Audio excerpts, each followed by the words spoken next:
청취자들 안녕하세요. 오늘은 요청해 주신 대로 매튜 헨리 주석이라는 좀 특별한 엔즈로 통해서요. 성경 창세기 7장, 바로 그 대홍수 이야기를 함께 파헤쳐보는 시간을 갖겠습니다. 네, 안녕하세요. 헨리의 시각을 따라가다 보면 이 극적인 사건 속에 숨겨진 의미들이 또 새롭게 다가올 것 같습니다. 네, 그렇죠. 매튜 헨리는 뭐랄까 성경을 그냥 학문적으로만 보는 게 아니라 굉장히 실용적이면서도 또 경건한 삶과 연결해서 해석하는 걸로 유명하잖아요. 맞아요. 삶에 적용할 수 있는 그런 통찰이요. 네. 그래서 그의 주석을 보면 마치 오래된 이야기 속에서 오늘 우리에게 주시는 메시지를 캐내는 것 같은 그런 느낌이 들 때가 많습니다. 오늘 창세기 7장에 대한 그의 해석 중에서도 좀 핵심적인 내용들을 중심으로 이야기 나눠보면 좋겠네요. 좋습니다. 이야기는 하나님의 부르심으로 시작되죠. 창세기 7장 1절, 너와 내 온 집은 방주로 들어가라. 근데 헨리는 여기서 하나님이 들어가라 하지 않으시고 들어오라 라고 말씀하신 점을 특별하게 봤다고요? 아, 네. 아주 예리한 지적이신데요. 헨리는 그 들어오라, 컴에 큰 의미를 둡니다. 이게 그냥 명령이 아니라 마치 아버지가 이제 곧 폭풍우가 칠 테니 어서 안전한 집 안으로 들어오라고 부르는 그런 다정함이 느껴진다는 거죠. 아, 다정함이요? 네. 그리고 더 중요하게는 하나님께서 방주 밖에서 명령만 하시는 게 아니라 방주 안에서 노아와 함께 계시겠다. 내가 너와 거기 같이 있겠다. 이런 약속으로 읽어내는 거예요. 와, 그 어려운 시기에 함께 하시겠다는 하나님의 임재 약속이라니. 그 관점으로 보니까 느낌이 확 다르네요.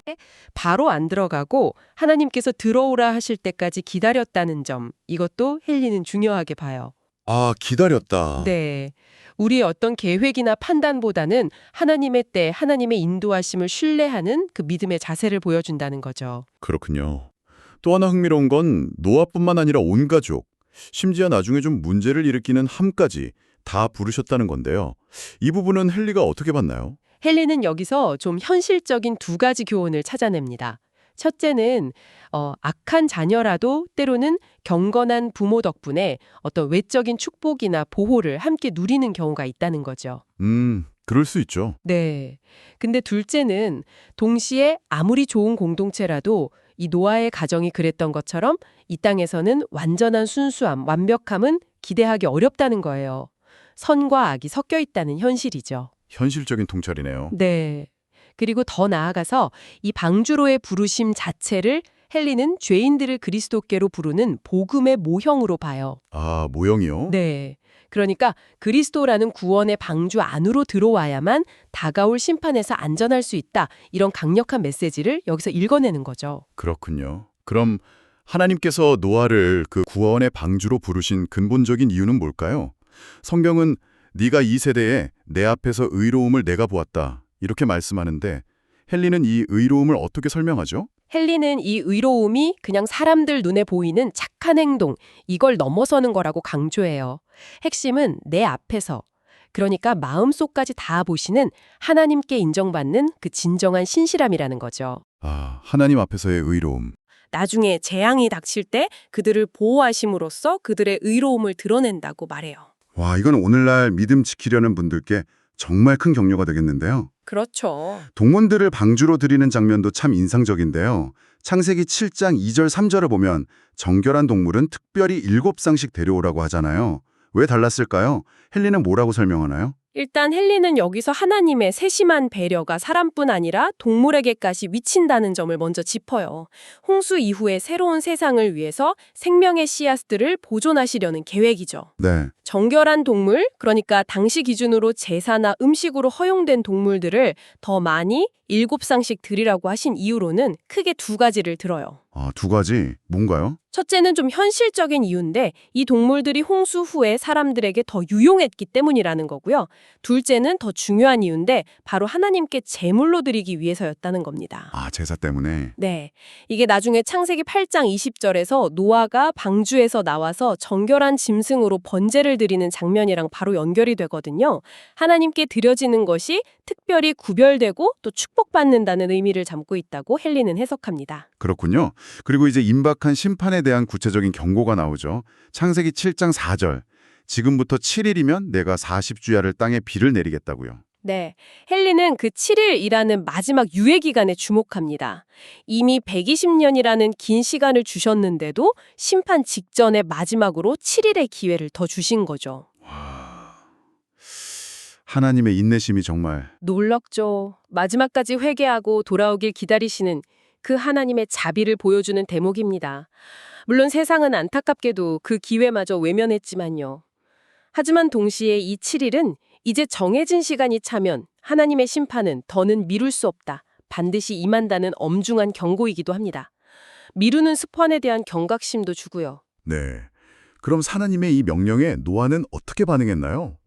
창세기 7장 5절 이하를 보면 뭐 비가 올 거라는 어떤 증거나 징조도 없었을 텐데 바로 순종해서 방주로 들어가잖아요. 바로 그게 노아 믿음의 핵심이죠. 눈에 보이는 상황이 아니라 귀로 들은 하나님의 말씀을 믿고 행동한 겁니다. 아내와 세 아들, 며느리들과 함께 들어가죠.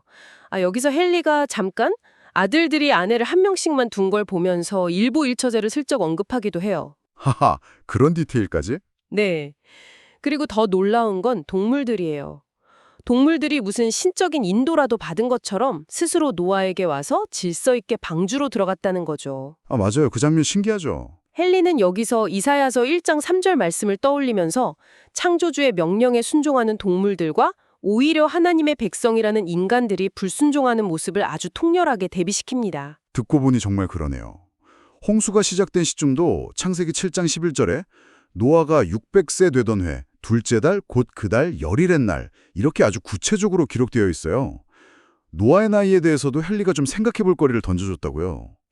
그렇습니다. 헨리는 일단 이 시기가 아마 팔레스타인 지역 기준으로 추수가 끝난 늦가을쯤 아니었을까 추정하면서 노아가 방주의 식량을 저장할 시간을 벌었을 거라고 봐요. 시기적으로. 네. 그리고 노아가 600세라는 아주 긴 세월을 살았다는 점에 대해서 오래 사는 게 꼭 축복만은 아닐 수도 있다고 말해요. 때로는 더 많은 슬픔, 세상의 죄악, 또 하나님의 재앙을 목격하게 된다는 의미에서요.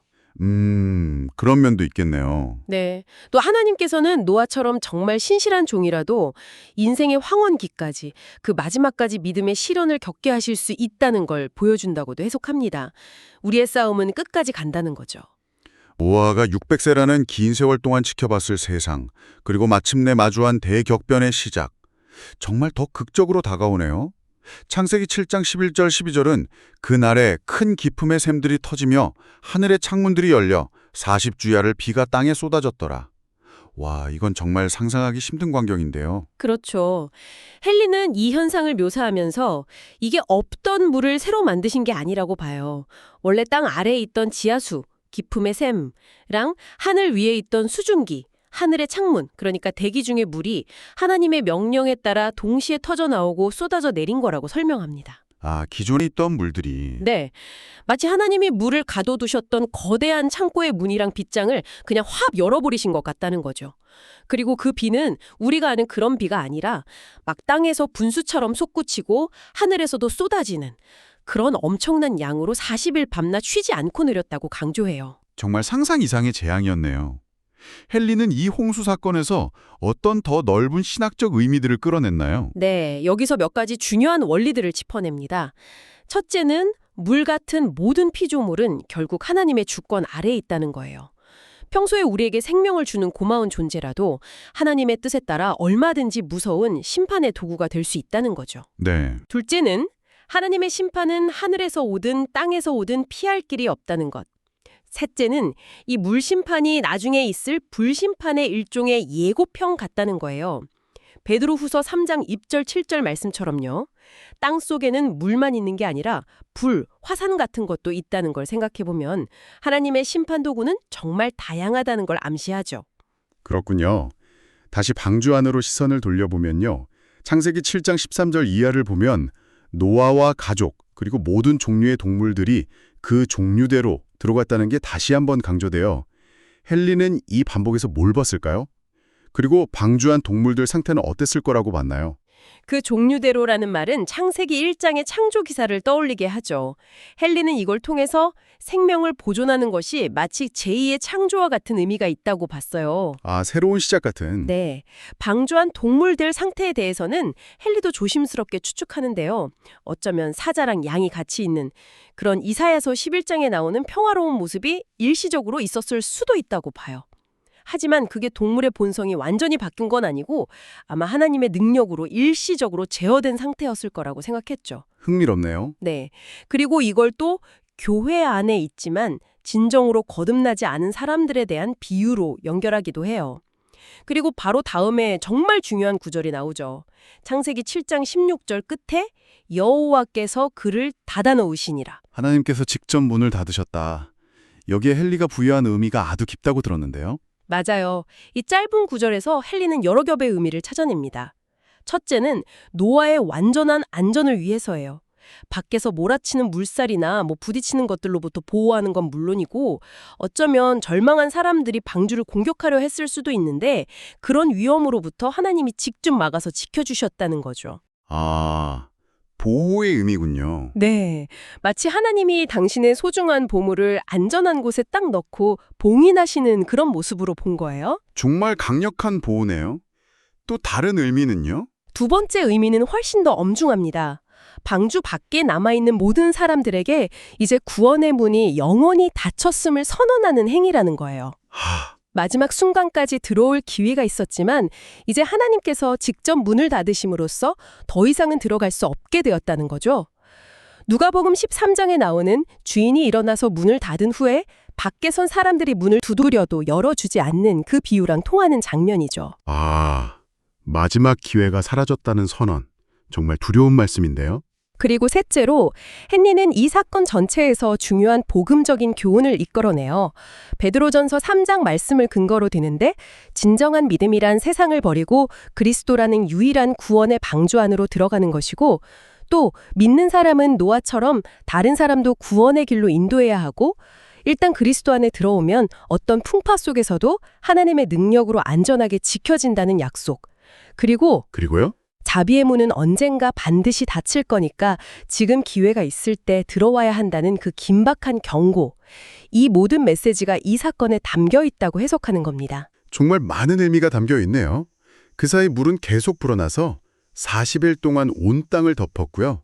창세기 7장 17절부터 20절을 보면 결국 가장 높은 산들보다도 15규빗, 한 7.5m 정도 더 높이 물이 찼다고 나와요. 네, 헨리는 이 기록을 통해서 아무리 높은 곳에 피하려 해도 그 어떤 피조물도 하나님의 심판을 피할 수는 없다는 걸 아주 생생하게 보여준다고 강조해요. 그렇죠. 하나님이 예레미야 선지자를 통해 에돔에게 말씀하신 것처럼 네가 독수리같이 높은 데 둥지를 틀었을지라도 내가 거기서 너를 끌어내리리라 하신 그 말씀 그대로죠.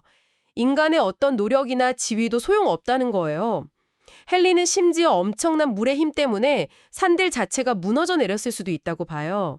욥기 말씀처럼 그가 물을 보내신즉 곧 땅을 뒤집나니 한 것처럼요. 와, 산까지 무너졌을 수도 있다니. 그럼 그 엄청난 물 위에서 다른 모든 게 파괴될 때 방주는 어떻게 됐을까요? 성경은 방주가 땅에서 떠올랐고 물 위에 떠다녔더라고 하는데요.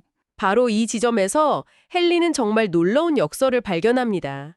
세상을 파괴하는 바로 그 심판의 물이 노아와 그 안의 생명들을 태운 방주를 안전하게 들어 올리는 구원의 도구가 되었다는 사실이에요. 아, 정말 놀라운 관점이네요. 심판의 도구가 동시에 구원의 도구가 되었다니? 그렇죠. 불신자들에게는 죽음을 가져온 것이 믿음으로 순종한 노아에게는 생명을 보존하는 수단이 된 거죠. 더 나아가서 헨리는 여기서 또 영적인 교훈을 끌어냅니다. 어떤 교훈인가요? 물이 점점 불어나서 땅에서 멀어질수록 방주는 하늘을 향해서 더 높이 떠올랐잖아요. 이게 마치 성도들이 겪는 고난이나 시련이 깊어질수록 역설적으로 우리를 세상적인 것에서 더 멀어지게 하고 하늘에 더 가까이 나아가게 하는 영적 성장의 기회가 될 수 있다고 해석해요. 아, 고난이 깊을수록 하늘에 가까워진다. 네, 고통이 클수록 하나님의 위로와 임재는 더 가까이 느껴진다는 그런 원리와도 통하는 거죠. 이제 창세기 7장의 마지막 부분 21절부터 24절은 방주 밖의 그 끔찍한 전멸을 묘사하는데요. 헨리는 시편 46편 8절 와서 여호와의 행적을 볼지어다 땅을 황무지로 만드셨도다. 이 구절을 인용하면서 그 참상을 강조했다고 하셨죠. 네, 땅 위에 움직이는 생물이 다 죽었으니 코로 생명의 기운을 쉬는 것은 다 죽었더라. 이런 표현들이 반복되면서 그 멸망이 얼마나 완전하고 철저했는지를 보여주죠. 그런데 여기서 헨리가 다루는 어려운 질문이 하나 있죠. 왜 죄 없는 동물들까지 같이 죽어야 했는가 하는 문제요. 맞아요. 그 질문 많이들 하시죠. 네. 헨리는 여기에 대해 몇 가지 이유를 제시하는데요. 첫째는 근본적으로 모든 생명의 주권은 하나님께 있다는 겁니다. 창조주로서 당신의 뜻대로 하실 권한이 있다는 거죠. 네. 둘째는 인간의 죄가 얼마나 심각한지를 더 분명하게 보여주기 위해서라는 거예요. 피조물 전체가 인간의 죄 때문에 함께 고통받고 심판받는 모습을 통해서 죄의 파괴력과 그에 대한 하나님의 거룩한 진노를 보여준다는 거죠.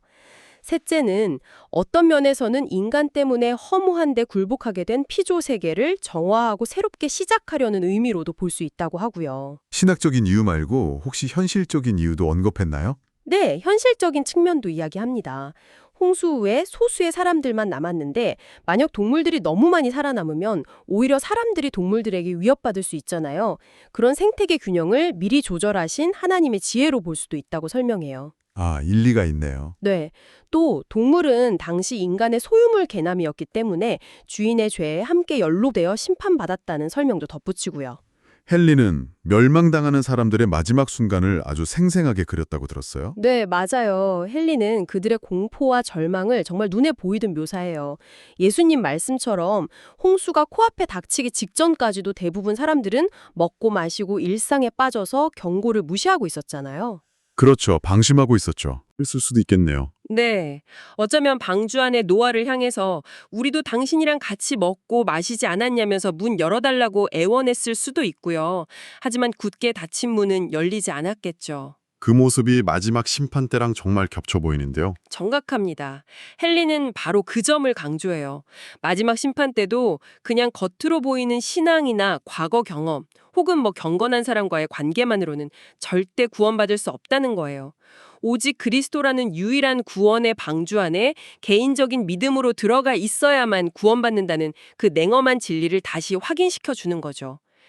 헨리는 욥기 22장 말씀도 인용하면서 하나님의 경고를 무시했던 악인들의 끝이 어땠는지를 상기시키고 살아계신 하나님의 심판의 손에 떨어지는 게 얼마나 두려운 일인지 강조합니다. 헨리가 묘사하는 그 마지막 순간의 절망감, 생각만 해도 끔찍한데요.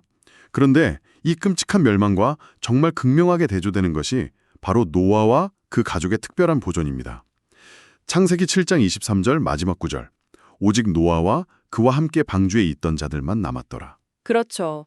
수많은 사람들이 하나님의 공의로운 심판의 증거가 되어 사라질 때 노아는 하나님의 구원하시는 자비에 살아있는 기념비가 된 겁니다. 시편 91편 말씀처럼 1000명이 내 왼쪽에서 10,000명이 내 오른쪽에서 엎드러지나 이 재앙이 내게 가까이 하지 못하리로다. 악인들의 보응을 네가 보리로다 하신 말씀이 그대로 이루어진 거죠. 네.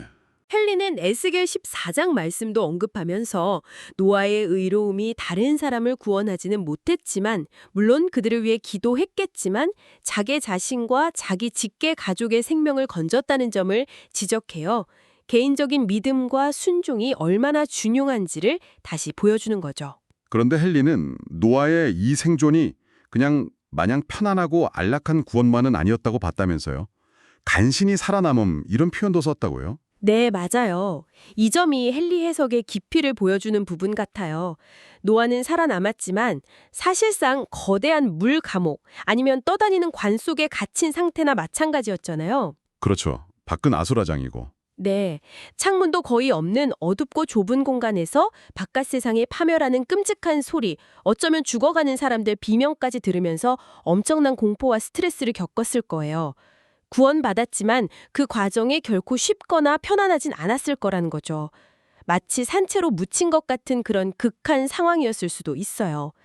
그럼에도 그가 버틸 수 있었던 유일한 힘은 자기가 하나님의 분명한 명령에 순종해서 하나님이 예비하신 구원의 길 안에 있다는 그 확신이었을 거라고 헨리는 추측합니다. 그 극한 상황 속에서의 믿음. 여기서 헨리가 우리에게 주는 마지막 교훈은 뭘까요? 모든 것이 무너지고 황폐해지는 그런 극심한 심판이나 환란의 때에는 우리가 더 이상 세상적인 성공이나 안락함, 더 큰 무언가를 추구하려 해서는 안 된다는 거예요. 아, 으로 여기고 감사해야 한다는 거죠. 예레미야 45장에서 하나님이 바룩에게 하신 말씀이랑 똑같아요. 온 세상에 재앙이 임할 때 네가 너를 위하여 큰 일을 찾느냐 그것을 찾지 말라. 내가 너에게 내 생명 건지는 것을 전리품같이 주리라 하신 것처럼요. 생명 보존 그 자체가 하나님의 가장 큰 선물이라는 깨달음이죠. 와. 오늘 정말 매튜 헨리라는 깊이 있는 안내자와 함께 창세기 7장의 대홍수 이야기를 한층 더 깊게 탐험해 본 것 같습니다. 하나님의 은혜로운 부르심, 들어오라는 초청의 의미, 또 보이는 것이 아니라 들리는 말씀에 대한 노아의 순종, 죄에 대한 하나님의 피할 수 없는 심판과 그분의 주권, 그리고 심판 속에서도 당신의 백성을 구별하여 보호하시는 그 놀라운 보존, 특히 방주가 예표하는 그리스도 안에서의 안전함까지 정말 많은 통찰을 나눴네요. 네, 정말 의미 있는 시간이었습니다. 마지막으로 청취자분께 생각해볼 질문을 하나 던져보고 싶은데요. 오늘 우리가 살펴본 것처럼 이 홍수 이야기 안에는 하나님의 정말 무서운 심판과 동시에 또 그분의 놀라운 구원과 보존이 함께 나타나잖아요. 그렇죠. 공의와 자비가 동시에. 네. 이처럼 하나님의 공의와 자비 또 그분의 주권이 함께 드러나는 것을 보면서 청취자분께서는 하나님이라는 분에 대해 어떤 생각을 더 깊이 하게 되시는지 궁금합니다. 또 방주 안에서 느꼈을 노아의 그 고립감과 두려움, 그럼에도 불구하고 하나님의 보호 아래 있었던 그의 경험을 한번 묵상해보는 것이 오늘 우리가 삶에서 만나는 여러 폭풍우 같은 어려움 속에서 보이지 않는 하나님의 보호하심을 신뢰하며 나아가는데 어떤 실제적인 도움과 위로를 줄 수 있을지 한번 성찰해보시면 어떨까 싶습니다. 네, 아주 좋은 질문입니다. 매튜 헨리의 주석을 통해 창세기 7장을 깊이 있게 들여다본 오늘 이 여정에 함께해 주셔서 감사합니다. 오늘 나눈 이야기들이 청취자분의 성경 이해를 더욱 풍성하고 또 입체적으로 만드는 귀한 계기가 되었기를 진심으로 바랍니다.